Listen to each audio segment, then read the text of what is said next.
프랑스어로 노블레스 오블리제라는 말이 있습니다. 높은 사회적 신분에 상응하는 도덕적 의무를 가리키는 말입니다. 이것은 초기 로마 시대의 왕과 귀족들이 보여준 도덕률과 솔선수범하는 희생정신에서 비롯된 말입니다. 노블레스 오블리제의 결과로 로마 건국 500년 동안 귀족의 비중은 15분의 1로 줄어듭니다. 이유는 수많은 전투에서 귀족들이 솔선수범하여서 희생되었기 때문입니다. 하지만 솔선수범과 희생이라고 하는 토양 위에서 로마는 지중해 세계를 제패하였던 것입니다. 예수님께서는 이 땅에 존재하는 교회와 성도들을 향하여 말씀하셨습니다. 너희는 세상의 소금이요 빛이다 라고 말씀하신 겁니다. 이 땅에 진정한 생명의 노블레스 오블리제는 바로 성도들이라고 하는 말입니다. 반면에 성도의 신분에 합당한 행위가 따라오지 아니하면은 맛을 잃은 소금처럼 던져지고 밟힌다고 경고하기도 하셨습니다.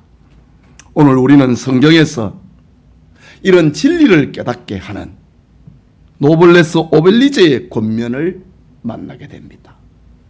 그것은 광야교회의 지도자 모세를 통해 들려주고 계시는 하나님의 말씀입니다. 그것은 하나님이 행하신 지난 역사를 기억을 하고 자신의 정체성을 자각하게 하는 진정한 노블레스 오블리제의 말씀입니다. 8.15 광복 75주년을 맞이하는 주일 아침에 옛날을 기억하라 라는 제목으로 말씀 받고자 합니다. 말씀을 듣는 우리 모두에게 노블레스 오블리제의 축복이 임하기를 소원합니다. 옛날을 기억하라. 이 말씀은 첫째로 하나님께서 이스라엘에 행하신 일을 기억하라는 말입니다. 본문 7절의 말씀인데 다시 봅시다. 옛날을 기억하라. 역대의 연대를 생각하라. 내 아버지에게 물으라. 그가 네게 설명할 것이요 내 어른들에게 물으라. 그들이 네게 말하리로다 라고 합니다. 이 말씀은 출애굽 운동의 지도자 모세가 세상을 떠나면서 들려준 유언의 결론입니다. 신명기 성경 전체가 모세의 유언장이거든요. 그 결론이 바로 옛날을 기억하라. 역대의 연대를 생각하라 라는 말입니다. 이 말씀은 이스라엘의 배교를 염려하는 광야교회의 아버지 모세가 신세대들에게 들려주는 말입니다. 이제 요단강을 건너면은 하나님이 약속하신 축복의 땅이 있습니다.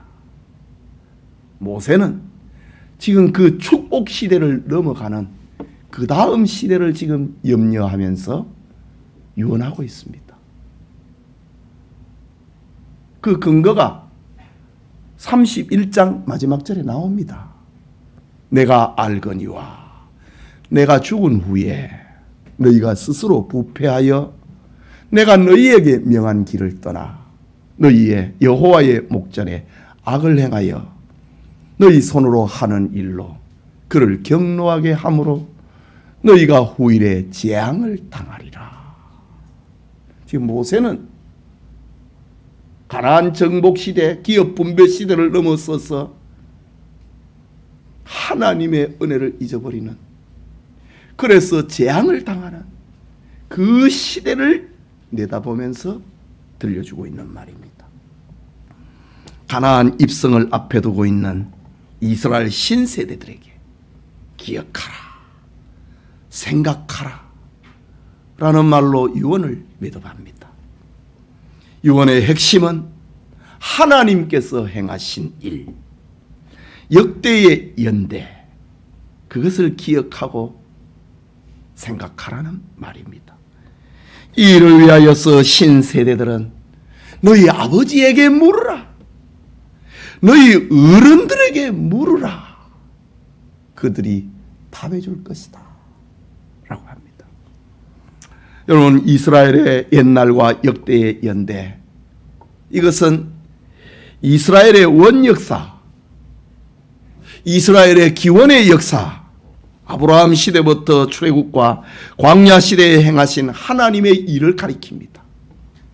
아시다시피 아담의 후손이자 노아의 자손들이 다시 죄와 사망의 위기에 빠졌습니다. 바벨탑을 짓는 죄를 지었습니다. 이때 하나님은 자신의 구원 계획을 구체화하기 위하여서 아브라함을 선택하십니다. 아브라함에게 고향과 친척과 아버지의 집에서 불러내서 하나님이 지시하신 가나안 땅으로 가라고 합니다. 그에게 구원의 메시지를 담아주시고 번성을 약속을 하시고 그의 후손을 통하여서 메시아를 보내겠다고 약속하고 축복하셨습니다. 언약의 자손 이삭과 야곱 시대를 지나는 동안에 하나님은 아브라함과의 번성의 장소로 애굽을 선택을 하시고 애굽 땅에 살게 하셨습니다. 400년 동안 아브라함의 후손들은 민족이라고 하는, 이스라엘이라고 하는 큰 민족을 이루게 됩니다. 그러나 요셉의 은총을 알지 못하는 애굽 왕이 등장을 하자 이스라엘은 애굽인들의 노예로 전락해 버리고 맙니다. 이스라엘은 고통을 당할 때에 하나님의 약속과 약속의 땅 가나안을 소망하게 됩니다. 이스라엘의 울부짖음을 들으신 하나님께서는 이때에 모세를 세워서 출애굽의 기적을 경험하게 하셨습니다. 이스라엘은 애굽에서 하나님의 기적과 역사로 구원을 받습니다. 그들의 독립운동이 아니고 그들의 구원운동이 아니고 전적으로 하나님의 은혜로, 하나님의 개입으로 애굽 땅에 10가지 재앙이 내려지고 홍해를 마른 땅같이 건너게 하심으로 기적적인 구원을 체험하게 하십니다. 구원받은 이스라엘을 통하여, 이스라엘을 향하여서 하나님께서 말씀하셨습니다. 너희가 내 말을 잘 듣고 내 언약을 지키면 이스라엘은 열국 가운데서 하나님의 소유가 될 것이고 하나님 앞에 제사장 나라가 될 것이고 하나님의 거룩한 백성이 될 것이라는 축복의 언약을 맺으셨습니다. 그러나 이스라엘의 광야 40년은 그렇지 못했습니다. 배신과 배은의 삶의 연속입니다.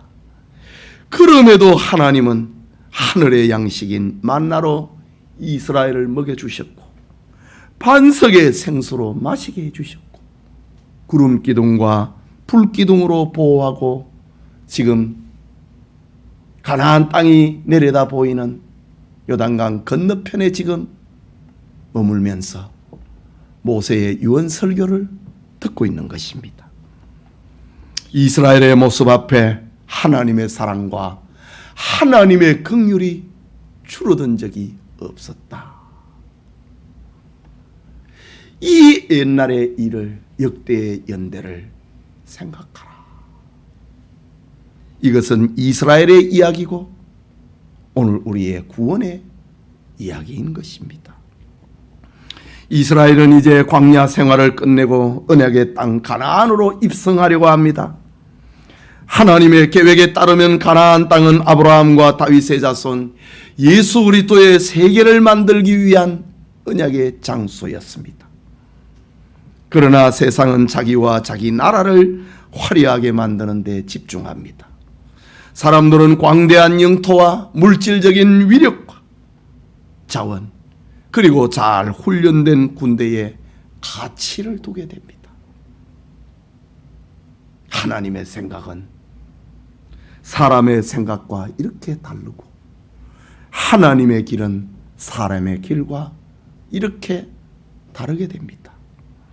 이런 악한 세상을 살아가게 되는 이스라엘을 향하여 모세는 하나님이 행하신 구원, 하나님이 주신 축복의 옛일을 기억하고 그 역사를 생각하라.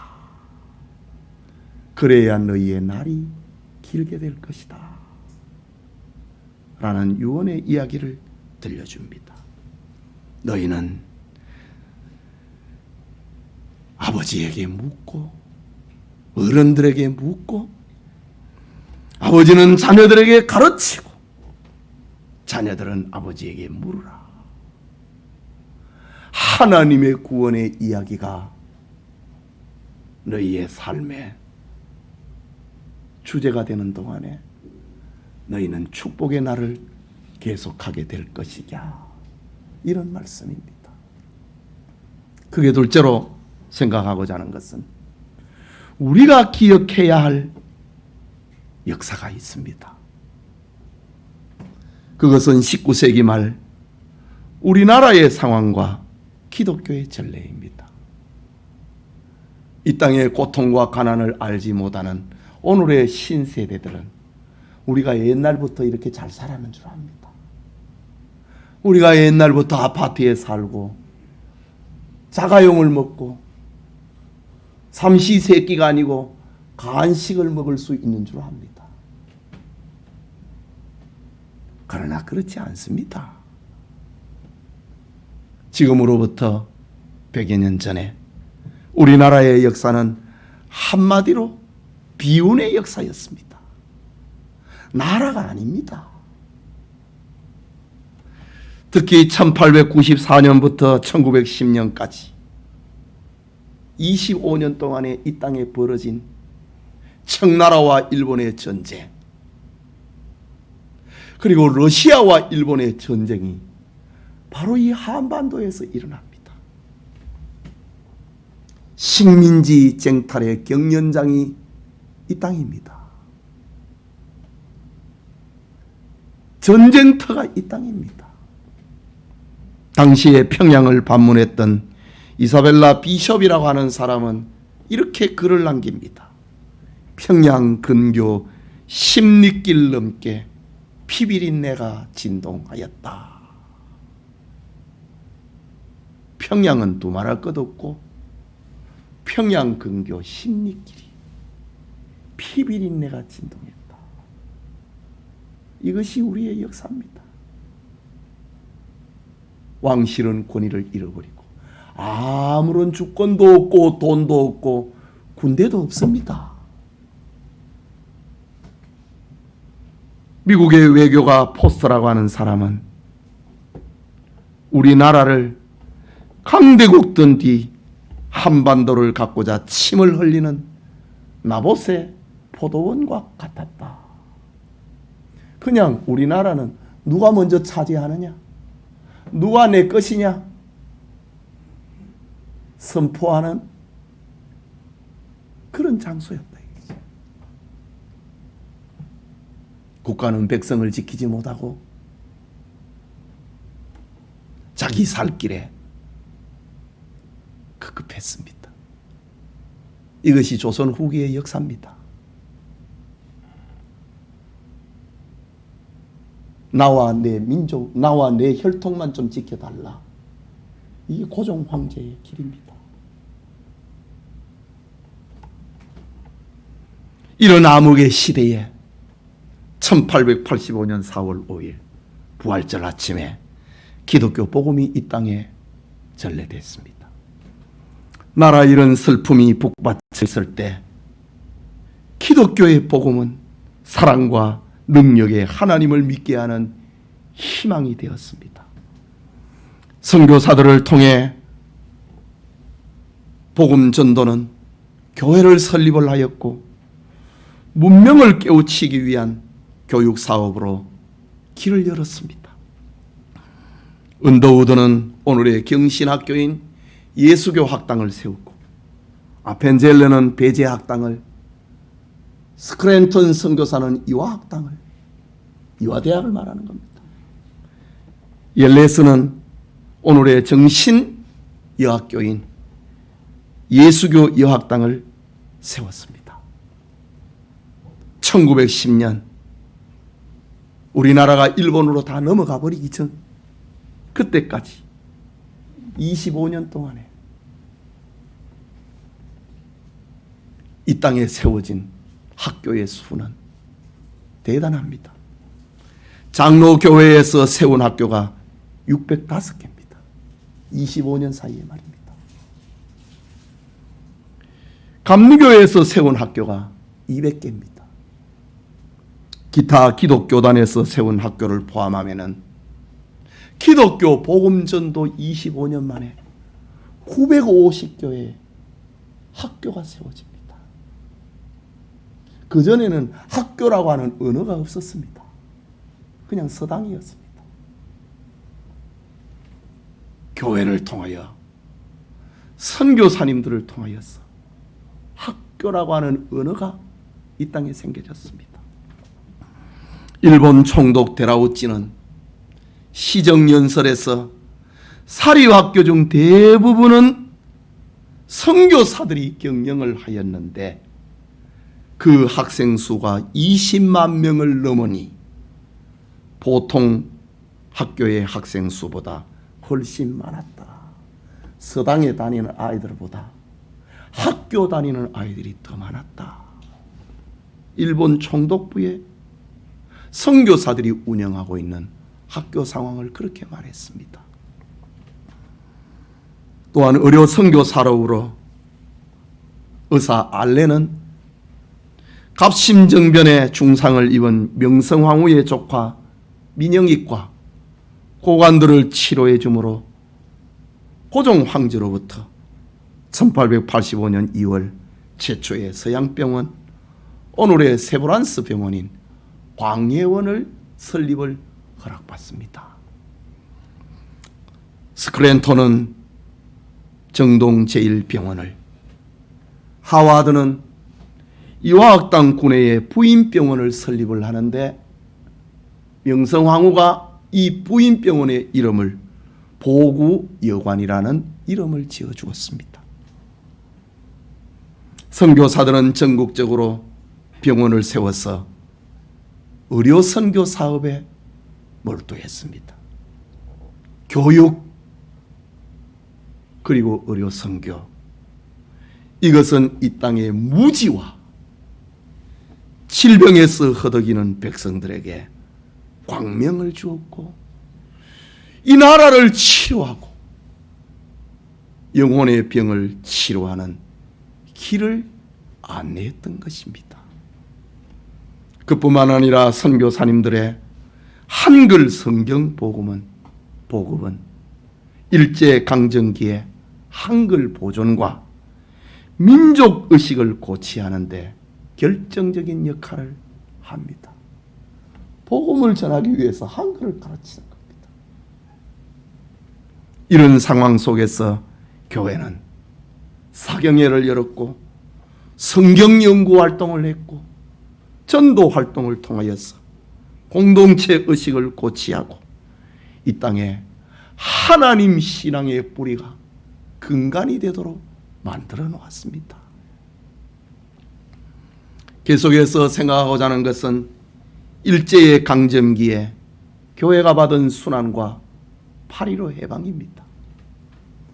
한일 합병 이후에 민족의 비극이 깊어지자 교회의 지도자들을 중심으로 구국운동이 일어났습니다. 1910년에 저 황해도의 기독교 신자들을 중심으로 계몽운동을 합니다.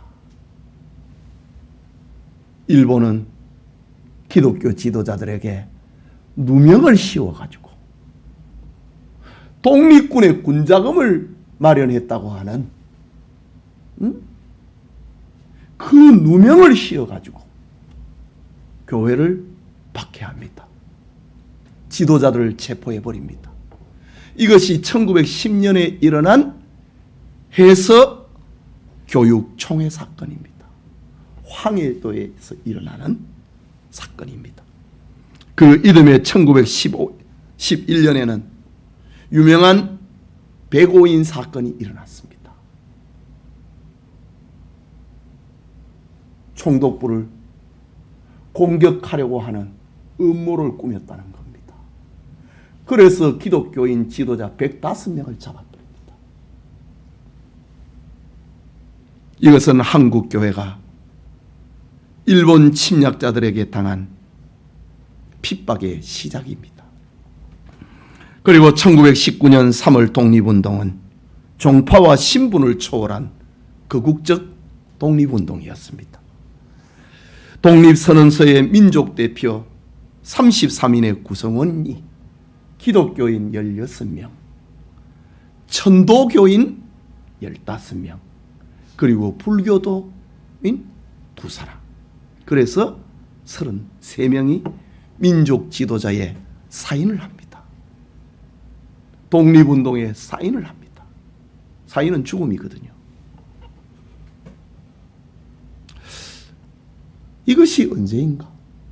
1919년입니다. 기독교가 복음이 우리나라에 전해진 지 35년이 됐을 때입니다. 기독교가 이 땅에 전래된 지 35년 만에 이미 이 땅의 교회는 이 나라의 중심이 되어버렸습니다. 이것은 이 땅에 일어난 기적입니다. 그때의 기독 신자들은 20만 명 수준입니다. 그 당시에 우리나라는 2천만 명입니다. 6.25 때가 우리나라가 3천만 명입니다. 독립운동이 일어날 때에 2천만 명 이 땅의 시민들 가운데 기독 신자들이 20만 명 정도 될 때 이미 우리나라의 중심을, 지도부를 형성을 한 것입니다. 1935년에 죽은 독립운동가 이동희 선생은 이렇게 말을 합니다. 무너져가는 조국을 일으키려면 예수를 믿으라. 예배당을 세워라. 자녀를 교육시켜라. 기독교인 100만 명이 되는 날은 독립의 날이 될 것이다. 라는 말을 했습니다. 이 땅의 교회는 우리 민족의 정신적인 보루가 되었고, 교회는 민족 순환과 함께 고통을 당했던 것입니다. 일제강점기의 교회는 순교와 순국이라고 하는 이중의 십자가를 짊어지는 교회가 되었습니다. 그러나 더 큰 박해는 1936년부터 남차량이라고 하는 조선 총독이 부임을 하고부터 1936년부터 1945년까지 10년 동안의 교회는 본격적으로 박해를 당합니다. 그것이 바로 신사참배 강요입니다. 원래 신사는 일본 황씨를 위하여 싸우다가 죽은 사람들의 혼을 위로하기 위한 사당입니다. 일본 민족 종교 신도를 가리킵니다. 여기에 일본 천황을 살아있는 신으로 섬기게 만드는 것이 바로 일본의 신도입니다. 일본 총독부는 신사참배는 종교가 아니고 국민 의례다 라는 이름으로 위장했습니다. 이때의 한국 교회는 신앙의 순수성과 나 외에 다른 신 앞에 절하지 말라고 하는 진리를 버리고 배도의 길을 한국 교회는 가버리고 맙니다. 감리교 선교부는 1936년 6월 29일 총독부의 초청을 받은 양주삼 총리사 등이 참석을 해서 이렇게 말합니다. 신사참배는 국민의 의무일진데 누구나 참배할 것이니 구태여 총회에서 결정할 것이 없나이다 총독부의 초청에 감리교의 지도자들이 갔어. 그거 국민 의례인데 총회에서 결정할 필요가 없나이다. 그리고 전국교회 통지문을 발송을 하여 자진굴복합니다. 그래도 기독교의 한 분파라고 할 수 있는 천주교는 1938년 5월 25일 로마 교황청으로부터 칙령이 발송됩니다. 황실 존경과 애국용사 존경을 나타내는 신사참배는 문화인으로서 애국심의 발로이다. 교황청으로부터 이런 칙령을 받은 천주교회는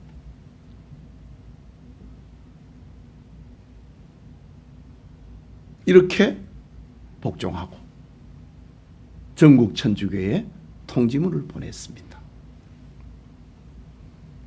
당시 소수의 성결교, 구세군, 성공회 그들은 처음부터 신사참배는 종교가 아니라 국민의례라고 하는 일본 명령을 그대로 받고 신앙의 순수성을 훼손시켜버리고 말았습니다. 문제는 장로교회입니다. 장로교회는 그때 이미 한국교회의 3분의 1을 차지하고 있었습니다. 장로교회의 주장과 결정은 일본인들에게 위기감을 심어주었습니다. 1938년 장로교 제27차 총회를 앞에 두고 조선 총독부는 그리고 각 지방 경찰서는 전국에 구성이 되어 있는 23개 노회의 총대들을 포섭을 합니다. 그리고 신사참배를 반대하는 주기철 목사, 이기선 목사, 김선웅 목사 등은 이미 감옥에 가다 버렸습니다. 총회 개회 전날 밤 평양에서 총회가 열렸는데 27차 총회가 총회 개회 전날 밤 평양경찰서는 평양노회, 평서노회, 안주노회 3개 노회 대표들을 불러갖고 총회 통과의 각본을 경찰서에서 만듭니다. 이튿날 평남지사와 경찰서장이 참석한 가운데 개회가 된 대한의 수요 제27회 총회는 공천부장 함태영 목사가 총회에 올라온 안건에 대해서 읽습니다. 평양, 평서, 안주 3개노회 연합대표 박영률 씨의 신사참배 결의 및 성명서 발표 제안의 건은 채용하기로 한 것이오며, 그러자 사회를 보고 있는 홍택희 목사가 가십니까? 예. 아닙니까? 부하십니까? 라는 말은 묻지도 않고 가십니까? 라는 말로 말만 묻고 총회에서 결의해버렸습니다. 이때 주기철 목사, 한상동 목사, 주남선 목사, 손양훈 목사를 비롯한 진리의 종들은 일제의 신사참배 강요에 정면으로 맞습니다. 이로 인하여서 200여 교회가 총독부로부터 폐교회가 당하고 맙니다. 교회에 모이지 말라고 못질해버렸습니다. 2,000명의 성도들이 감옥에 갇힙니다. 그리고 50여 명의 목회자들이 죽습니다. 1945년 8월 1일에는 아예 한국교회 교회명을, 교단명을, 장로교, 성결교 뭐 이런 거 다 없애버리고 교단명을 일본 기독교 조선교단, 일본 기독교 조선교단이라고 하는 이름으로 그냥 통폐합을 시켜버립니다. 그리고 1945년 8월 1일에 그 일이 일어나고 8월 17일에는 신사참배를 반대한 아직도 살아있는 교회 지도자들, 감옥에 갇혀있는 교회 지도자들, 그리고 여기에 동조하고 있는 책임자들을 8월 17일 밤에 다 죽이라 명령을 내렸습니다. 그러나 하나님은 의인 10명만 있으면 소돔성을 용서하겠다고 하셨던 하나님께서는 이 땅에 죽어가는 교회를 살리기 위하여서 환난의 날을 3일을 줄여버렸습니다. 8월 17일에 다 죽기로 되어 있는데 8월 15일에 이 나라를 독립을 시킵니다. 일본은 원자폭탄으로 심판을 뻔했습니다. 이렇게 받은 8.15 해방이고 보면은 우리나라뿐만 아니라 기독 신자들에게는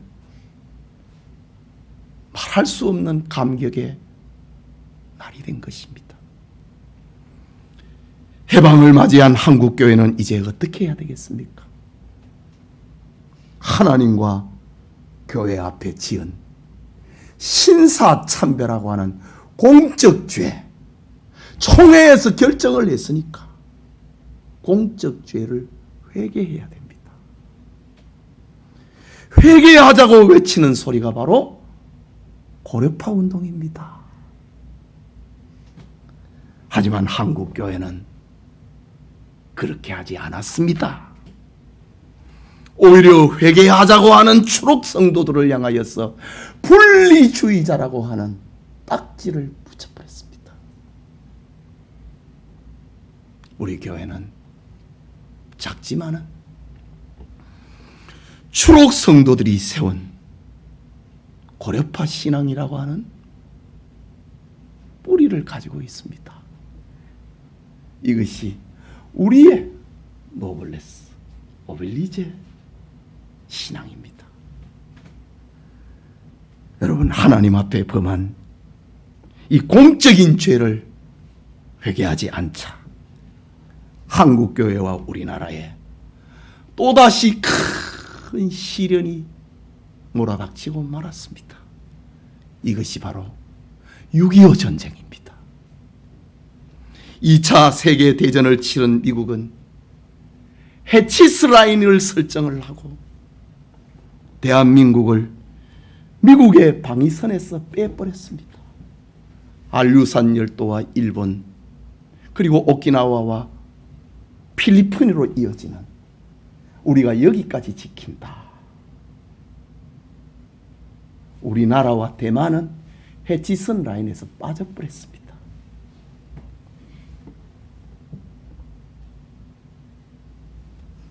이것을 이용을 한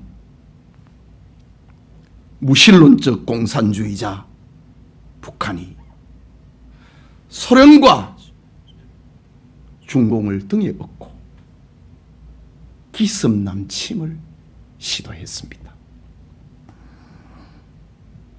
대한민국은 3일 만에 수도 서울을 빼앗겨 버렸습니다.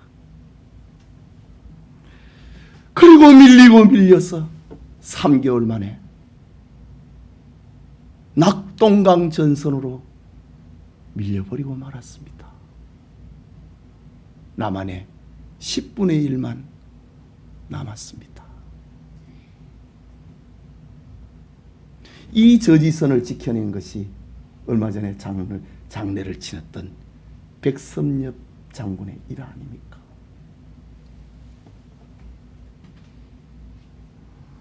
자유 대한민국의 운명은 풍전등화의 기로에 놓였습니다. 우리나라를 돕기에 미온적이었던 트루먼 대통령, 불과 몇 년 전에 우리가 2차 세계대전을 치렀다 이거지요. 우리는 해치스 라인을 지킨다. 우리나라는 빠져버렸습니다. 그런데 공산주의자가 밀려 내려왔습니다. 그것을 이용을 해서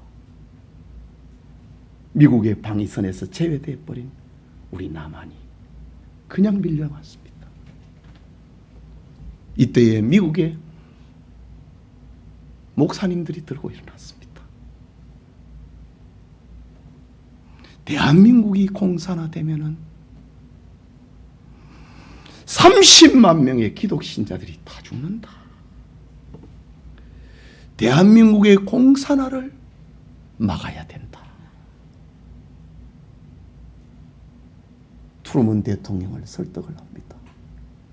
이때에 가장 앞장섰던 사람이 유명한 빌리 그레함 목사입니다.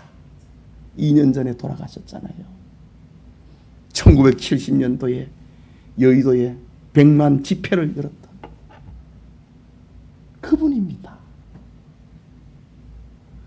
그분을 중심으로 목사님들이 트루먼 대통령을 설득을 해서 한국이 공산화되면 순교적인 신앙을 가지고 있는 기독신자들이 다 죽는다. 그들을 살려야 된다. 우리나라는 교회 때문에 살아남은 나라입니다.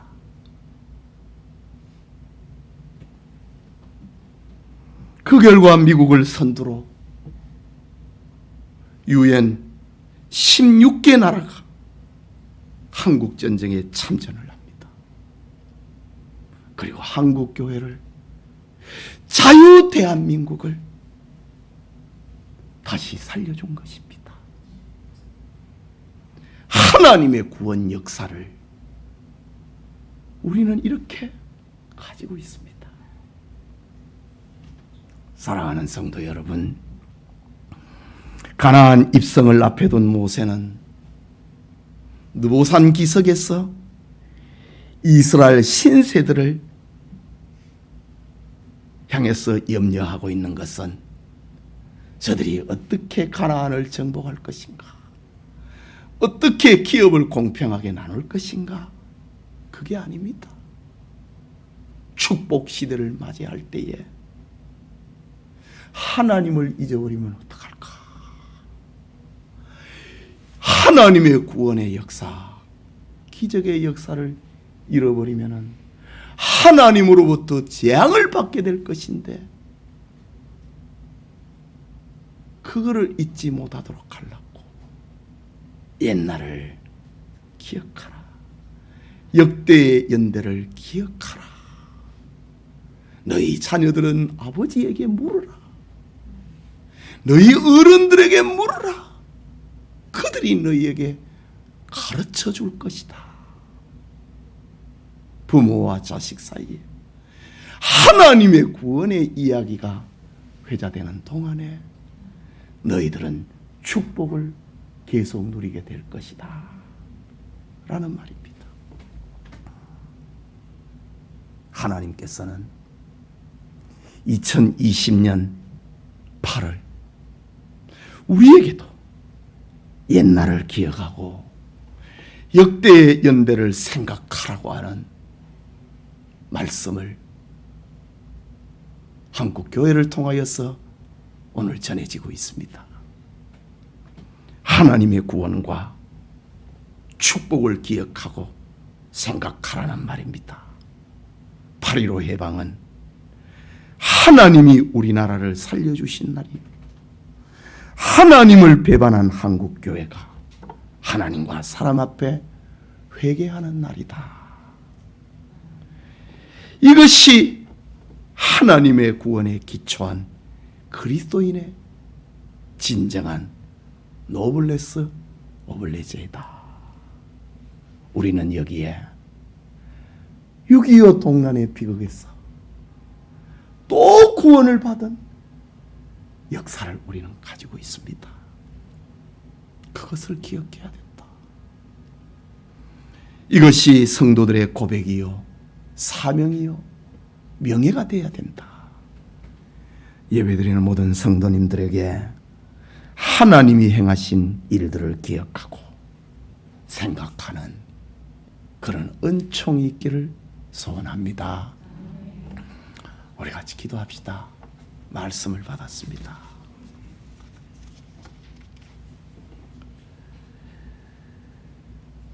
저 바벨론 해방지에서 돌아왔던, 포로지에서 돌아왔던 느헤미야와 에스라라고 하는 사람은 자기 시대에 일어난 비극을 보고 이렇게 기도합니다. 하나님, 우리 조상들과 우리가 범한 죄 때문에 우리가 바벨론에서 70년 고통을 받고 하나님의 구원의 은총을 잊고 여기에 왔는데, 예루살렘 땅에 왔는데 이제 우리 조금 남아있는데 하나님의 은혜를 받고 이 백성들이 또 죄를 지었습니다. 내가 부끄러워서 낯을 들 수가 없습니다. 우리의 죄악이 머리에 정수리까지 넘쳤나이다. 통회를 했던 에스라의 기도, 느헤미야의 기도가 있습니다. 오늘 우리에게 들려준 말씀입니다. 우리가 하나님으로부터 한없는 은혜를 받고 반복된 구원의 기적을 우리가 받고도 하나님을 잊어버리고 있습니다. 본래 잘 살았던 것처럼, 본래 자동차를 타고 다녔던 것처럼, 본래 밥 외에 간식을 먹었던 것처럼 하나님을 잊어버리고 있습니다. 오늘의 상황은 하나님을 잊어버린 벌입니다. 코로나19나 한 달 보름이나 계속되는 장마와 폭우, 한국교회의 무능함,